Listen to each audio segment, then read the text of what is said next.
नमो नमो। आज का विषय है संस्कृत और आज हम सीखेंगे कि 10 मिनट में हिंदी से संस्कृत अनुवाद करेंगे। ठीक है ना। देख लेते हैं पहले। अब कुछ हिंदी अनुवाद बनाने से पहले हम देखते हैं संस्कृत के बारे में कुछ बातें। ठीक है ना। सबसे पहले देख लेते हैं संस्कृत जो शब्द है वो किससे बना है। तो हम जानते हैं सम उपसर्ग, क्री धातु और कता प्रत्यय। देखिए ये मैं इसलिए बता रहा हूँ क्योंकि कहीं कहीं पर ये पूछ लेते हैं। ठीक है ना कि आप संस्कृत पढ़ने जा रहे हो, आप यही बता दीजिए कि संस्कृत किस धातु से किस शब्द से बना। तो ये जानना चाहिए कि जो संस्कृत शब्द है वो सम उपसर्ग है सम, और क्री धातु है। ठीक है ना, जिसे हम क्रिया कहते हैं, और कतः प्रत्यय है। ठीक है ना, ये चीज़ जानने वाली बातें हैं, तो ये जान के रखना। ठीक है। उससे पहले हम अनुवाद बनाने से पहले हम देखेंगे इसमें 3 चीज़ें जानने वाली है। क्या? सबसे पहले पुरुष। ठीक है ना, पुरुष। देखिए मैंने यहाँ लिखा हुआ है प्रथम पुरुष, मैं यहाँ बिल्कुल अच्छे से लिख देता हूँ। पहला, ये 3 होते हैं पुरुष। प्रथम पुरुष, देखिए प्रथम पुरुष। दूसरा कौन सा होता है? मध्यम पुरुष।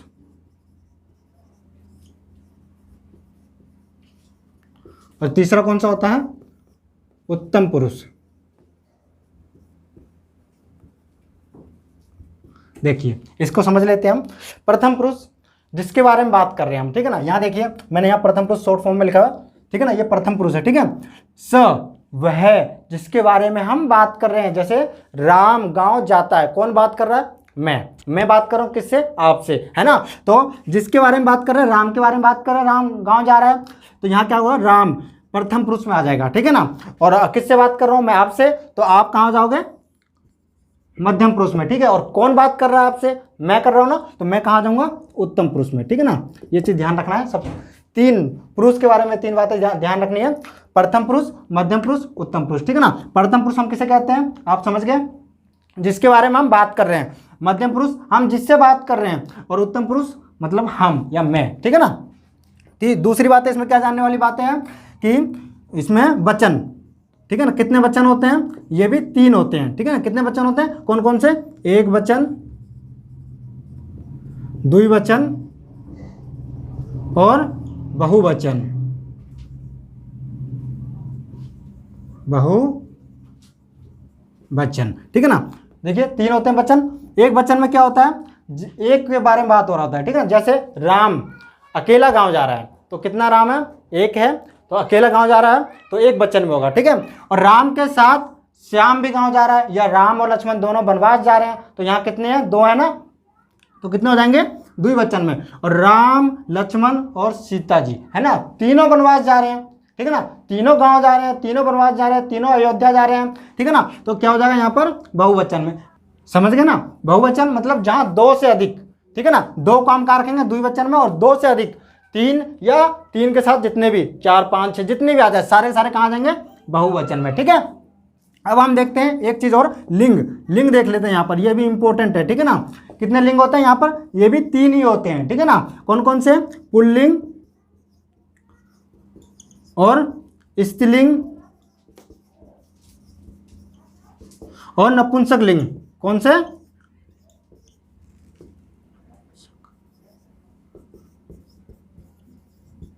नपुंसक लिंग। ठीक है ना। तो पुल्लिंग में आप समझ गए, पुरुष के बारे में चर्चा हो रही है। स्त्रीलिंग में स्त्री के बारे में चर्चा हो रही है। और नपुंसक लिंग में किस के बारे में चर्चा हो रही है? जल के बारे में, जो निर्जीव वस्तु हैं, कुर्सी के बारे में, नदी के बारे में, झरना के बारे में। ठीक है ना, उसको हम कहाँ रखेंगे? पुल्लिंग में, पत्ते के बारे में, फूल के बारे में। ठीक है। और स्त्रीलिंग में किसको रखेंगे? स्त्री को। और पुल्लिंग में किसको रखेंगे? पुरुष को। यह चीज बातें जाननी थी। अब हम देखते हैं कि हिंदी से संस्कृत में अनुवाद कैसे बनाएंगे। ठीक है, मैं इसको मिटा देता हूँ यहाँ से। फिर हम देखेंगे कि हिंदी से संस्कृत अनुवाद कैसे बनाएंगे। बस ये चीज़ कुछ बातें थी जो हमें जाननी चाहिए थी। अब हम यहाँ देख लेते हैं। मैंने देखिए सा, तऊ, ते, देखिए मैंने ऊपर लिख दिया एक वचन, द्विवचन, बहुवचन, क्योंकि ये हमें पता होना चाहिए कितने वचन हैं। इधर मैंने लिख दिया प्रथम पुरुष, मध्यम पुरुष और उत्तम पुरुष। ठीक है। अब हम देख लेते हैं स का अर्थ क्या है? वह। तऊ का अर्थ क्या है? वह दोनों। ते का अर्थ क्या है? वह सब। त्वम का अर्थ क्या है? तुम। युवाम का अर्थ क्या है? तुम दोनों। यूएम का अर्थ क्या है? तुम सब। और हैम का अर्थ क्या है? मैं। अवाम का अर्थ क्या है? हम दोनों। वयम का अर्थ क्या है? हम सब। ठीक है ना, ये चीज जानना था। अब हम देखते हैं लकार मतलब धातु। आपको पता है काल कितने होते हैं? काल आप हिंदी में भी पढ़ते हैं, इंग्लिश में भी पढ़ते हैं, संस्कृत में भी काल होता है। ठीक है, यहाँ भी कितने काल होते हैं? 3 ही काल होते हैं। कितने काल होते हैं? 3। पहला कौन सा? वर्तमान काल, ठीक है ना। दूसरा कौन सा? भूतकाल। और तीसरा कौन सा? भविष्यत काल, ठीक है ना। ठीक है, भविष्यत काल 3 होते हैं यहाँ पर। तो हम सबसे पहले वर्तमान के बारे में पढ़ेंगे, ठीक है। किसके बारे में पढ़ेंगे? वर्तमान के बारे में, ठीक है। देखिए यहाँ वर्तमान को हम संस्कृत में क्या कहते हैं? लट लकार, जिसमें इसकी पहचान क्या है? ता है, ती है और ते है, अंत में मिलेंगे ये, ठीक है। जैसे राम जाता है, राम खाता है, रमा खाती है, ठीक है ना। ता ती का अंत में प्रयोग मिलेगा वाक्य के, ठीक है। इसकी पहचान है। देखिए संस्कृत में इसको लट लकार कहते हैं। वर्तमान काल को क्या कहते हैं? लट लकार। अभी देखिए कैसे बनता है। मैंने यहाँ लिख दिया ती ता अंति, सी थ आमी आवा आमा। सिर्फ हमें इतना याद करना है, ठीक है। उसके बाद हम किसी भी धातु के साथ इसको जोड़ देंगे। जैसे देखिए मैंने पट लिखा है। पट मतलब क्या होता है? पट धातु है, इसका अर्थ होता है पढ़ना। क्या अर्थ होता है इसका? पढ़ना, ठीक है ना। अब हम देखिए यहाँ पर देखते हैं हम कि हमें क्या बनाना है। राम पढ़ता है, ये वाक्य है, वर्तमान काल है। हमको पता चल गया ता ती है, वर्तमान काल, ठीक है ना। अब हमने लिख दिया राम का राम होता है, हमें पता है, ठीक है ना। पढ़ता है कैसे लिखेंगे? पठ धातु है, ठीक है। देखिए ती, यहाँ पर हम सिर्फ पठ जोड़ देंगे, यहाँ पर भी पठ जोड़ देंगे, पठता, यहाँ पर भी पठ जोड़ देंगे, क्या बन जाएगा? पठंती। ये अ है, यहाँ पर इसमें आ जाएगा, ठीक है ना, पठंती। क्योंकि ये पठ जो होता है हमारे पास ये होता है, ठीक है ना। आ होता है जो इसमें जोड़ेंगे, कहाँ बन जाएगा? इसमें पूरा हो जाएगा ये पठ, ठीक है। यहाँ पर हलंत नहीं होगा, हलंत हट जाएगा और क्या बन जाएगा? पठंती। इसी तरह पटसी, देखिए पटसी, पठत, पठ। यहाँ पर भी देखिए पठामी, इसमें भी ऐसे होगा। कैसे होगा? ये आ है तो ये हलंत है, ये आ इधर आ जाएगा तो क्या हो जाएगा? पठा, है ना। उसके बाद आवाह, ठीक है ना। उसी तरह इसमें हो जाएगा पठामहा, ठीक है। अब हम देखते हैं वाक्य कैसे बनाएंगे पूरा। राम पढ़ता है, तो हमें पता चल गया राम क्या है? कौन सा पुरुष है? राम पढ़ता है, कौन सा पुरुष है? प्रथम पुरुष। क्योंकि मैं आपसे कह रहा हूं मैं आपसे कह रहा हूं कि राम पढ़ता है। कौन पढ़ता है? राम। तो अन्य पुरुष हो गया ना, प्रथम पुरुष हो गया इसका मतलब। तो राम कहां पर रखेंगे हम? इस वाले लाइन में, प्रथम पुरुष में। देखिए यहां पर एक चीज और जानना है, यहां पर अगर हम नाम भी रख, याद करने लायक नाम भी रख सकते हैं इस लाइन में, ठीक है ना। एक नाम हो, जैसे एक राम हो या वह हो, तो हम क्या करेंगे? यहां इसके साथ जोड़ देंगे, राम पठती, ठीक है। अब मैंने कहा कि तुम खाना खाते हो, क्या करते हो? तुम खाना खाते हो। देखो ते आ गया, मैंने बताया था ता ते ती, वर्तमान काल, ठीक है। अब आ गया। अब देखिए त्वम का क्या मैंने बताया यहाँ पर? त्वम, तुम का त्वम, खाने का भोजनम और खाते हो। अब देखिए तुम किस लाइन में आ रहा है? यहाँ मध्यम पुरुष पहले में, तो हमें यहाँ उठा देना मध्यम पुरुष, ये पहला पठसी, मतलब सी है। और खाने का क्या होता है? खाद, ठीक है ना। और हम सी जोड़ देंगे, खादसी, ठीक है ना। ये क्या हो जाएगा? खादसी, ठीक है। समझ में आ रहा है आपको? और देख लेते हैं एक दो उदाहरण।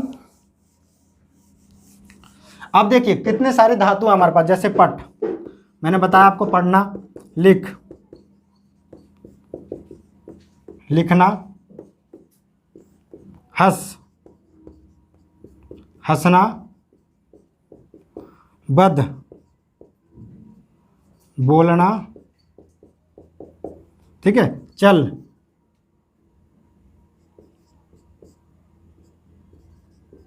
चलना, ठीक है ना, रोध, रोना, और बहुत सारे। तो अब इन सब को हम लट लकार में कैसे करेंगे? तो ये जानना। देखिए यहाँ मैंने पट हटा दिया, यहाँ से सब में से पट हटा दे रहा हूं। मैंने जो पहले लिखा था, क्या लिखा था? ती,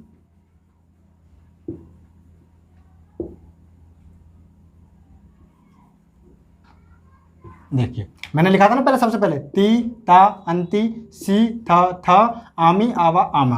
अब हमें किसी भी किसी भी धातु के साथ, मतलब इसमें किसी के साथ भी अगर हम किसी को जोड़ना है, इनमें से कुछ भी, जैसे राम खाता है, या आप मान लीजिए कि जैसे कि मैं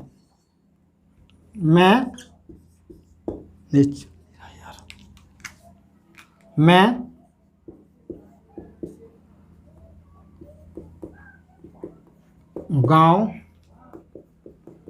जाता, जाता ता वर्तमान काल हो गया, मैं का कहां पर आ गया, अहम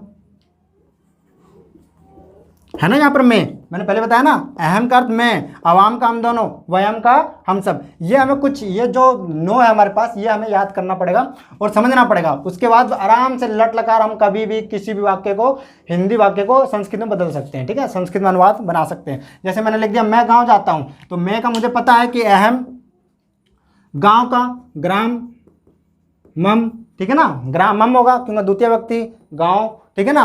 और जाता हूं का मुझे पता होना चाहिए, जैसे गांव जाने का हो गया गच्छ, ठीक है ना, गच्छ। तो क्या हो जाएगा, हमको जोड़ देना, मैं कहां पर है, उत्तम पुरुष एक वचन है ना, उत्तम पुरुष एक वचन। तो उसी तरह उत्तम पुरुष एक वचन से उठाना आमी, यहां पर लिखना गच्छ और आमी।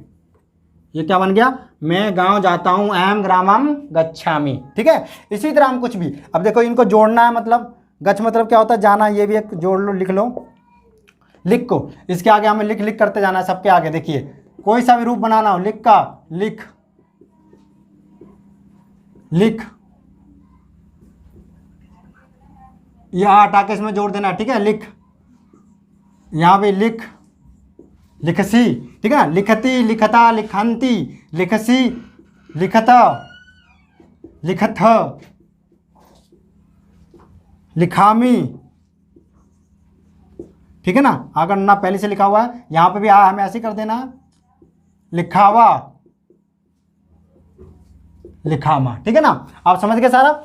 हम किसी को भी, हंस को भी, जैसे हमें बोलना राम हंसता है, ठीक है, हम क्या बोल रहे हैं, राम हंसता है, तो यहाँ पर हंसती, हंसता, हंसंती, हंससी, हंसथ, हंसत, हंसामी, हंसावा, हंसामा। यहाँ पर हम लिखना है चलना, राम चलता है, तो चलती, चलता, चलंती, चलसी, चलथा, चलथ, चलामी, चलावा, चलामा। मतलब हम वर्तमान काल को, लट लकार को हम किसी भी धातु के साथ, सिर्फ हमें क्या याद करना है, ती, ता, अंति, सी, थ, आमी, आवा, आमा, सिर्फ हमें इतना सा याद करना है। और क्या करते हैं, बना सकते हैं हम किसी भी धातु को इनके साथ, ठीक है, और हिंदी से अनुवाद भी बना सकते हैं। अब एक उदाहरण और ले लीजिए, मैं आपके सामने देता हूं। जैसे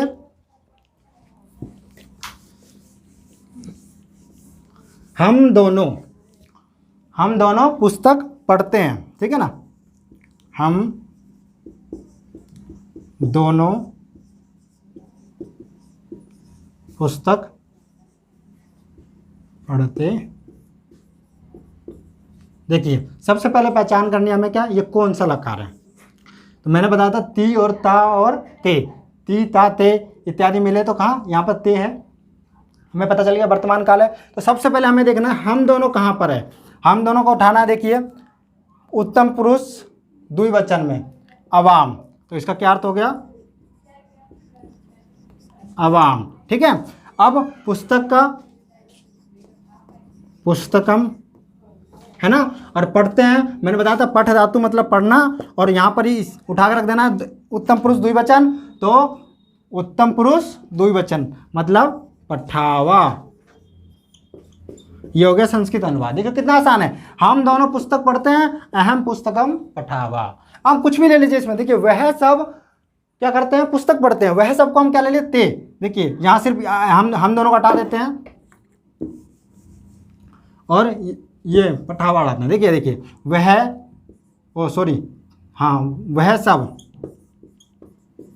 है ना पुस्तक पढ़ते हैं। देखिए सिर्फ ते उठाना है और इसी के साथ वाला यहाँ से उठा देना है, लिखंती है तो यहाँ पर पठंती।